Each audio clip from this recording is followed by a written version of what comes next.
And the borderland was forced to weather a Haboob-type storm yesterday, and now many are picking up the pieces. ABC 7's Rachel Phillips has been in Las Cruces all day tracking the destruction and debris left behind from our New Mexico mobile newsroom.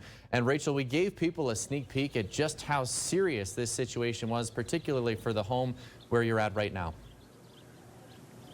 Yeah, Eric, no matter where you drove around town today, you could see destruction and debris everywhere. Take a look at this house, or should I say, what's left of it. Just one example of all the destruction done from this storm. Around 7:30 Sunday night, the Aragons heard a large thump. Stephen Aragon came out the back only to see his porch was loose. He grabbed onto this pole to try and steady it, but a big gust of wind took it away. I ran inside and grabbed my kids and took them to the bathroom and put them in the bathtub and made sure my wife was okay. The porch and many pieces of the roof, including the insulation, ending up splattered across the front yard. My kids, my wife, and myself were all safe, and nobody got hurt. I know it looks really bad. And while the Aragons are dealing with what doesn't remain, many are having to deal with what now does.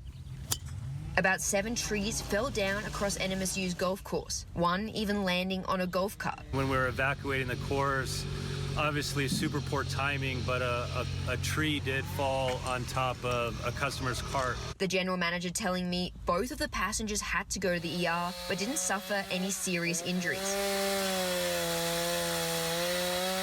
We've had times with high wind and rains, and we've had trees come down, but not as many in one single time. NMSU Golf Course wasn't the only place in Las Cruces to see destructive damage from trees. Take a look at this here in Van Patten and Raymond. A tree completely toppling over, being uprooted and falling on top of a house, even knocking over an electricity pole. It's terrifying, actually. I have a bunch of big trees in my backyard, and I'm just really happy none of them fell on my house. And Steph and Eric, they were just a few examples of all the destruction done here in Las Cruces from that storm. If you take a look at this roof, plenty of that porch on top of it, as well as some tarps that neighbours brought over to try and secure what was left of the house. The family also telling me that sometimes when they look up at the top of the roof, they can actually just see the sky. There is no roof there anymore. So a very crazy and scary scenario here in Las Cruces. For now, reporting live from Las Cruces, Rachel Phillips, ABC 7.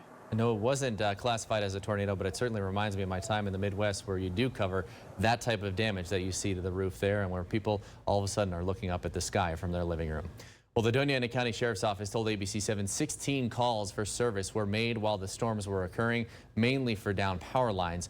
According to Las Cruces Police, there were 89 total calls for service for police and fire between 4 p.m. and midnight Sunday.